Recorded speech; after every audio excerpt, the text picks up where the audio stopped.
जगदेव बाबू कह करके गए थे कि विदेशी साम्राज्यवादियों से आज़ादी मिल गया है, लेकिन हिंदुस्तान के साम्राज्यवादियों से अभी आज़ादी नहीं मिला है। 2024 में हिंदुस्तान के साम्राज्यवादियों से आज़ादी ज़रूर मिलेगा। हम लोग के उप मुख्यमंत्री आदरणीय तेजस्वी यादव जी इसको आश्वस्त किए हैं कि इस बार हम लोग 2024 को हम लोग भाजपा को हटाना है और इंडिया गठबंधन को बचाना है और देश को आगे बढ़ाना है। विदेश में जाते हैं तो इंडिया और भारत से पहचान आता है। तो महागठबंधन का जो भी इंडिया अगर बना है तो मैं धन्यवाद देता हूं कि इतने सारे घटक दल के लोग एक साथ आए हैं और इंडिया जब रहेगा तभी भारत रहेगा। भाजपा के लोग को घबराहट महसूस होने लगी है, इसलिए इंडिया और भारत से जो अगर गलत दिशा में इसको मैसेज देता है तो इंडिया के लोग, भारत के लोग कतई बर्दाश्त नहीं करेंगे। नमस्कार, आप देख रहे हैं आरएडी न्यूज़। मैं हूं योगेश चक्रवर्ती और हमारे साथ इस वक्त इमामगंज के अजय दांगी जी हैं जो आरजेडी के कार्यकर्ता हैं और जगदेव बाबू की जयंती पर इन्होंने बड़ी संख्या में यहाँ लोग जुटे हैं, आए हैं। आइए इनसे बात करते हैं। अजय जी, तो कैसा रहा कार्यक्रम, क्या हुआ?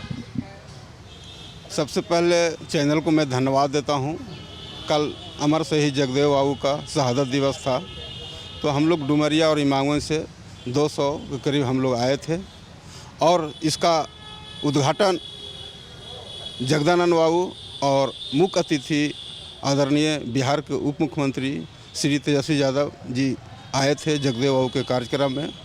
और आदरणीय उप मुख्यमंत्री तेजस्वी यादव जी आश्वस्त किए कि जगदेव बाबू पहली कहे कि जगदेव बाबू बोल करके गए थे कि पहली पीढ़ी गोली खाएगा, दूसरा पीढ़ी जेल जाएगा और वक्त आ गया है तीसरी पीढ़ी का। क्योंकि जगदेव बाबू का जो विचारधारा था वो आज विचारधारा से लोग भटक गए हैं। देश खतरे में है, संविधान खतरे में है। हम लोग के उप मुख्यमंत्री आदरणीय तेजस्वी यादव जी इसको आश्वस्त किए हैं कि इस बार हम लोग 2024 को हम लोग भाजपा को हटाना है और इंडिया गठबंधन को बचाना है और देश को आगे बढ़ाना है। अजय जी, अभी देश में जो है इस बात की चर्चा है कि इंडिया बनाम भारत, ठीक है, तो बीजेपी के लोग भारत कह रहे हैं, आप लोग इंडिया कह रहे हैं, तो क्या सोचते हैं? प्रेसिडेंट ने, राष्ट्रपति ने जो है उन्होंने एक नई परंपरा की शुरुआत की है। भारत प्रेसिडेंट ऑफ इंडिया ना कह करके प्रेसिडेंट ऑफ भारत कह रही हैं, तो क्या कहेंगे, क्या सोचते हैं आप लोग? सबसे पहले मैं बताना चाहता हूं कि अगर हम फॉरेन कंट्री में जाते हैं तो कहते हैं कि हम भारत से आए हैं, इंडिया से आए हैं, तो ये पहचान हमारे देश का गौरवपूर्ण रहा है। क्योंकि कहीं अगर विदेश में जाते हैं तो इंडिया और भारत से पहचान आता है। तो महागठबंधन का जो भी इंडिया अगर बना है तो मैं धन्यवाद देता हूं कि इतने सारे घटक दल के लोग एक साथ आए हैं और इंडिया जब रहेगा तभी भारत रहेगा। जी जी जी। तो ये नाम बहुत सुनहरा नाम आया है और इंडिया का नाम रोशन होगा और 2024 का बिगुल फुकाएगा, इंडिया का नाम रहेगा। ये आपको लगता है कि बीजेपी जो है, बीजेपी जो पार्टी है, वो भारत को आगे बढ़ा करके कहते हैं कि आने वाले दिनों में ये लोग चाहते हैं कि भारत ही नाम रहे, तो इतिहास को बदलने की कोशिश कर रहे हैं? भाजपा के लोग को घबराहट महसूस होने लगी है, इसलिए इंडिया और भारत से जो अगर गलत दिशा में इसको मैसेज देता है तो इंडिया के लोग, भारत के लोग कतई बर्दाश्त नहीं करेंगे। क्योंकि इंडिया और भारत का जो पहचान इस देश विश्व में गौरवपूर्ण रहा है, इसलिए भाजपा के लोग इंडिया और भारत पे कटाक्ष नहीं करें। हम लोग का घटक दल का जो एक गठबंधन बना है इंडिया का, वो गौरवपूर्ण रहा है, इतिहासपूर्ण रहा है और इतिहासपूर्ण रहेगा। जी जी जी। आपको लगता है कि मतलब जिस तरह से नाम बदलने की कोशिश की जा रही है वो सही नहीं है? नहीं, बिल्कुल इंडिया है, तय हो गया है।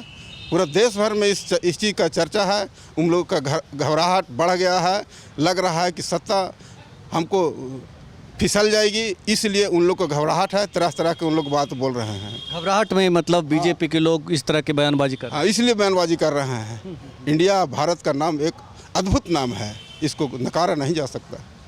तो जैसा कि आप कह रहे थे कि तेजस्वी यादव जो डिप्टी सीएम हैं, उन्होंने कहा कि तीसरी पीढ़ी राज करेगी, तो तीसरी पीढ़ी में आप लोग आ गए हैं, तो लग रहा है 1 साल से बिहार में महागठबंधन की सरकार है, 1 साल हुए हैं अभी जस्ट, तो लग रहा है कि बदलाव हो रहा है और अच्छा रहेगा। 77वां साल की आज़ादी में जो मोदी सरकार का जो रवैया रहा है, ऐसा कभी आज़ादी के बाद कभी नहीं रहा है।